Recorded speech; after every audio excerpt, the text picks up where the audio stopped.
ہو رہا تھا مالداروں کو, مزے میں کون آ رہا تھا؟ غریب. لیکن آپ نے مالداروں کی پرواہ نہیں کی, مالداروں کی پرواہ نہیں کی آپ صلی اللہ علیہ وسلم, بلکہ مالداروں پہ اور ٹینشنیں آئی ہیں. جب آپ صلی اللہ علیہ وسلم نے حضرت معاذ بن جبل کو یمن کا گورنر بنا کے بھیجا تو ان کو حکم دیا کہ ان کو بتانا تمہارے رب نے تم پہ زکوٰۃ فرض کی ہے, جو تمہارے مالداروں سے لی جائے گی جبرن, زبردستی. حدیث میں جبر کے الفاظ نہیں, لیکن مراد یہی ہے, زبردستی لی جائے گی. صحیح ہے نا؟ دی کس کو جائے گی؟ وَتُرَدُّ إِلَىٰ فُقَرَاء يُؤْخَذُ مِنْ أَغْنِيَائِهِمْ, انہی کے مالداروں سے لے کے, وَيُرَدُّ إِلَىٰ فُقَرَائِهِمْ, اور انہی کے فقیروں میں بانٹ دی جائے گی. ہم نہیں لیں گے وہ, ورنہ حکومتیں کہتی ہیں, گورنمنٹ کہتی ہے کون لے گا؟ ہم لیں گے. گورنمنٹ تو خود لیتی ہے نا. ٹھیک ہے, گورنمنٹ کہتی ہے کہ پبلک کے لیے لے رہے ہیں, کہنے پر گورنمنٹ کی طرف سے کوئی پابندی نہیں ہے. لیکن آپ دیکھ لو حکمرانوں کو ماشاءاللہ کہاں سے کہاں پہنچ گئے زکاتیں لے لے کے. تو ڈائریکٹ, اور پھر زکات میں تملیغ بھی ہے, کیونکہ اس میں دھوکہ گڑبڑ یہ ہوتی کہ آپ امیروں سے لیتے اور کہتے ہم غریبوں کے مفاد پہ خرچ کریں گے, پھر غریبوں کے ان مفاد میں خرچ کرنا شروع کر دیتے جس کا غریب کو ہو سکتا ہے وہ غریب اس پہ راضی نہ ہوتا. کیا سا بڑا زبردست نظام ہے یار. زکوٰۃ میں تملیغ ضروری. تملیغ کا کیا فائدہ ہوگا؟ غریب کو مالک بنانا پڑے گا. وہ پھر مالک کا مطلب اس کے مکمل اختیارات ہوں. آج دنیا میں جو ٹیکس لیے جاتے ہیں, غریب کو مالک نہیں بنایا جاتا. بہت ساری ایسی مد پہ خرچ کیا جاتا ہے کہ غریب سے اگر پوچھو گے وہ کہے گا بھائی میں اس پہ راضی نہیں ہوں.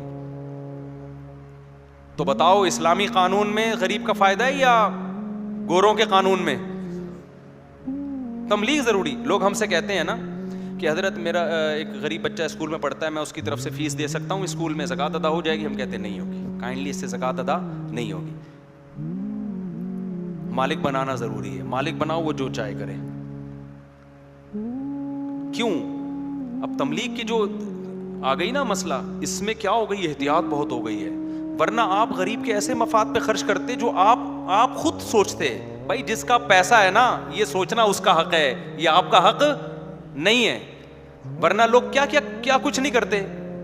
دیکھو بہنوں کی وراثت کھاتے ہیں نا لوگ, تو دو طریقے ہوتے ہیں کھانے کے. ایک طریقہ یہ کہ کھا کے ڈکار مار کے بھاگ گئے, آپ بدنام ہو جاتے. ایک طریقہ یہ ہوتا ہے کہ بھائی یہ پیسہ ہمیں دے دو, میں ہوں نا, میں ہوں, عید بقرعید پہ کپڑے یہ ہم آپ ہی کے لیے, بھائی میں تمہارا بھائی ہوں, میں کوئی لے کے تھوڑی بھاگ رہا ہوں, میں آپ کے مفاد میں خرچ کروں گا. پھر عید بقرعید پہ کچھ کپڑے بنا کے دے دیے اس کو, کچھ کبھی اس کی بچی کی شادی میں کچھ خرچہ کر دیا. کیا وہ غریب بہن اس پہ راضی ہوتی ہے؟ اس سے پوچھا جائے, وہ کہے کہ بھائی جتنی میں اپنی خیر خواہ ہوں نا, جتنا مجھے اپنے بارے میں پتا ہے کہ مجھے بقرعید کے کپڑے بنانے ہیں یا عید کے کپڑے بنانے ہیں, یہ مجھے زیادہ پتا ہے.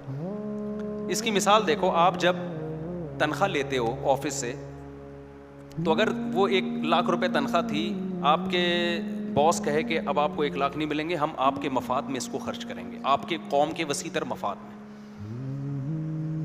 آپ جب بیمار ہوگے تو علاج کون کرائے گا؟ ہم کرائیں گے. آپ کی گاڑی کو کچھ ہو گیا تو مسئلہ ہمارا ہے.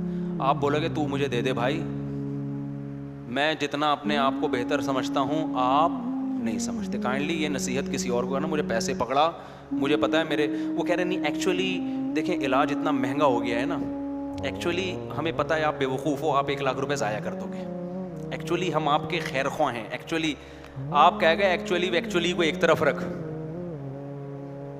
مجھے چاہیے پیسہ. اگر پھر بھی نہ مانے تو پھر آپ اس کو پتہ ہے کیا کہنا, آپ کہنا ایکچولی میں کل سے آفس نہیں آؤں گا, آپ نے جو میرے ذمہ کام لگایا ہے نا, ایکچولی یہ کیل یہاں ٹھوکنے کے بجائے اگر میں ادھر ٹھوک دوں گا نا, اس سے کمپنی کو زیادہ فائدہ ہوگا. ایکچولی یہ جو آپ مجھے کہتے ہیں نا صبح صبح آ کے بجلی کا بٹن آن کر دیا کرو, آف کر دیا کرو, میں آف رکھوں گا تاکہ آپ سولر پہ آ جاؤ. ٹوپی ڈرامے لگانا شروع کر دو گے نا, ان ٹوپی ڈراموں سے بچنے کے لیے اسلام نے کیا کہا, غریب کو پکڑا بھائی پیسہ, مالک بنا اس کو. ہاں وہ غریب جو نابالغ ہے اس کو ڈائریکٹ دینے میں نقصان ہے, نابالغ بچے میں شعور نہیں ہوتا, اس لیے اس کا ولی اس کا باپ ہے, تو اس کی وراثت اس کی, اگر باپ غریب ہے تو نابالغ بچے کی زکوٰۃ کس کو دی جائے گی؟ اس کے باپ کو, لیکن پھر اس کے باپ پر پابندی ہے, 1 روپیہ بھی نہیں کھا سکتا اس میں.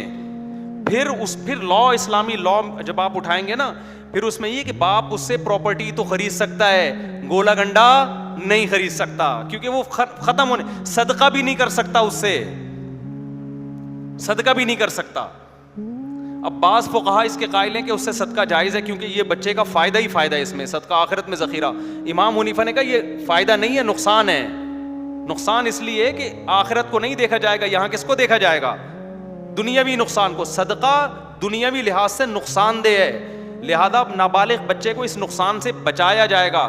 جب وہ بالغ ہوگا, باشعور ہوگا, پھر اس کے پاس آپشن ہوگا کہ دنیا کا نقصان کر کے آخرت کمانی ہے یا نہیں کمانی ہے. تو جب تک اتنا شعور نہیں ہو جاتا, اس کی رقم سے صدقے کی بھی اجازت نہیں ہے. صدقہ کر دیا تو باپ پر پینلٹی پڑے گی, باپ پر لازم ہوگا کہ وہ صدقے کے پیسے اپنی جیب سے بچے کو واپس کرے. وہ فائدہ کس کو ہو رہا ہے ان سارے قوانین کا, بتاؤ نا, غریب کو فائدہ ہو رہا ہے کہ نہیں ہو رہا؟ تو یہاں بھی اب دیکھو نبی صلی اللہ علیہ وسلم فرمایا ان کے امیروں سے لے کے کہاں لوٹائی جائے گی. یہ نہیں کہ ریاست کے بیت المال میں جمع ہوگا, پھر پتہ ہی نہیں چل رہا اس کمبخت سے کروڑ پتی کا علاج ہو رہا ہے کہ گورنمنٹ سڑک بنا رہی ہے کہ کیا کر رہی ہے اس سے. تو یہی حشر ہو رہا ہے نا حکومتوں میں, یہی حشر ہو رہا ہے. تو سارا فائدہ کس کو جا رہا ہے, غریب کو جا رہا ہے. اور پھر فقہا جو مجتہد ہیں انہوں نے ایک بڑا مسئلہ حل کر دیا. نبی صلی اللہ علیہ وسلم کے دور میں نا سونے کی قیمت 7.5 تولہ سونا اور 52.5 تولہ چاندی, ان دونوں کی قیمت کیا تھی, سیم, اور ان دونوں کو زکوٰۃ کا نصاب بنایا ہے. بعد میں سونے کی ویلیو بہت بڑھ گئی اور چاندی کی ویلیو اس کے مقابلے میں نہیں بڑھی. بعد میں فقہا پریشان ہوئے کہ اب سونے کو نصاب بنایا جائے یا چاندی کو, ویلیو میں فرق ہے. اب ہمیں نہیں پتا نبی کی نظر میں اصل جو نصاب تھا وہ چاندی تھی یا سونا. اگر ہمارے پاس کوئی ایسی حدیث ہوتی جس سے پتا چل جاتا کہ دونوں اصل ہیں, تو ہم کیا کرتے, دونوں کا ریشو نکال لیتے. 7.5 تولہ چاندی سونا اور 52.5 تولہ چاندی کا کیا نکالتے, ویلیو کا ریشو, کہ بھی دونوں اصل ہیں تو اب دونوں کی قیمت میں فرق ہو گیا تو ریشو نکال لو. لیکن اس بات کا امکان ہے کہ اصل پیغمبر کی نظر میں چاندی ہو. 7.5 تولے کو اس لیے معیار بنایا ہو کہ وہ اس وقت 52.5 تولے چاندی کے برابر تھا. یہ ممکن ہے یا نہیں؟ یہ بھی ممکن ہے کہ اصل 7.5 تولہ ہو. 52.5 کو اس لیے معیار بنایا کہ وہ 7.5 کے بولو برابر. اب فقہا پریشان ہوئے تو فقہا نے کیا کیا, 52.5 تولہ چاندی کو بنایا. وجہ اس کی یہ کہ جب انہوں نے اجتہاد کیا, دیکھا قرآن و سنت ہر جگہ فیور کس کو دے رہا ہے, غریب کو. نہیں یہی بات سمجھ میں. آج کے جو مذہبی اسکالرز آ رہے ہیں نا, جو ریفرنسز کے ساتھ باتیں کر رہے ہیں, ان کے پاس ریفرنسز ہیں, وہ فہم وہ عقل ان کے پاس نہیں ہے جو اللہ نے مجتہدین کو دی تھی. اس عقل سے یہ وہ مینٹل لیول نہیں ہے ان لوگوں کا, تبھی ہم کہتے ہیں ان کو فالو کرو. انہوں نے کہا کہ بھائی یہ بھی نہیں پتا چل رہا کہ اصل نصاب 52.5 تھا یا اصل کیا تھا, لیکن یہ تو پتا ہے کہ جہاں مسئلہ آئے گا نا امیر غریب کا, اسلام فیور کس کو کر رہا ہے, زکوٰۃ تو ہے ہی غریبوں کے لیے. تو انہوں نے کہا بھائی ہر دور میں وہ نصاب اصل رہے گا جس کی ویلیو کم ہے, تاکہ زیادہ لوگوں پہ زکوٰۃ واجب ہو. رکھی ہوئی کیوں ہے تو نے چاندی, رکھا ہوا کیوں ہے تو نے سونا, اس کا مطلب اضافی ہے نا, غریبی کھا رہا ہے. تو نکال اس سے ان لوگوں کو کا حق جن کے پاس یہ چاندی یا سونا نہیں ہے, کیونکہ 7.5 تولے کو نصاب بنایا جائے تو بہت کم لوگوں پہ زکوٰۃ واجب ہوگی, جبکہ مالدار تو بہت زیادہ ہیں اور بہت سارے غریب زکاتیں لینے سے محروم. تو نصاب اس کو بنایا جائے گا جو کیا ہے. آج اگر 52.5 تولے چاندی کی ویلیو بہت زیادہ ہو جاتی ہے, کل علماء کا فتویٰ چینج ہو جائے گا کہ اب قیمت دیکھنی ہے 7.5 تولے کی. ہو سکتا ہے آپ لوگ بولے ابے یار اتنے عرصے سے یہ بولتے رہے 52.5 تولہ چاندی کی اصل معیار ہے, پرانی ساری کتابوں میں یہ لکھا ہے, اب کیا معیار ہو گیا 7.5 تولہ. یار یہ تو مولوی ایک جگہ ٹکتے ہی نہیں ہے بھائی, وہ ٹکے ہوئے ہیں ایک ہی جگہ. اصول وہی ہے کہ جو سستا ہوگا معیار اس کو. اس کا مطلب فقہا بھی ماحول سے متاثر نہیں ہوئے. اب بھی بہت سے لوگ ہمیں آ کے تنگ کرتے ہیں, ابے بھائی 1 تولہ سونا ہے, تھوڑے سے پیسے ہیں, تو یہ کیا 52.5 تولہ مفتی صاحب. میں کہتا ہوں بھائی جان تم نے 52.5 تولہ چاندی رکھی ہوئی کس خوشی میں ہے, ٹھیک ہے نا, یہ اضافی غریبیاں ہیں تو نکالو نا پھر اللہ کا حق. میں سمجھا پا رہا ہوں یہاں بھی ایک اور مسئلہ بھی. اچھا اس میں امام و حنیفہ تو بہت زیادہ غریب کو فائدہ دیتے ہیں. بعض فقہا کے نزدیک دوسرے فقہ میں ریشو بھی ہے کہ سونے چاندی کا ریشو نکالا جائے گا, لیکن فقہ حنفی میں بہت زیادہ فیور دیا گیا ہے. تملیک بھی امام حنیفہ کا قول ہے کہ مالک بنانا ضروری. وہ کہتے ہیں کیونکہ قرآن میں للفقراء فقیروں کا حق ہے, تو کہتے ہیں لام اصل میں تملیک کے لیے ہوتا ہے. ہم کہتے ہیں نا الحمدللہ, تمام تعریفیں کس کے لیے ہیں؟ اللہ کے لیے. تو لی میں لام سے پتہ چلتا ہے تعریفوں کا مالک کون ہے؟ اللہ. تو لام جو ہے نا عربی میں اصل میں مکمل اختیارات کے لیے آتا ہے. مکمل اختیارات جب بھی ہوتے ہیں جب پراپر مالک بنایا جائے کسی کو.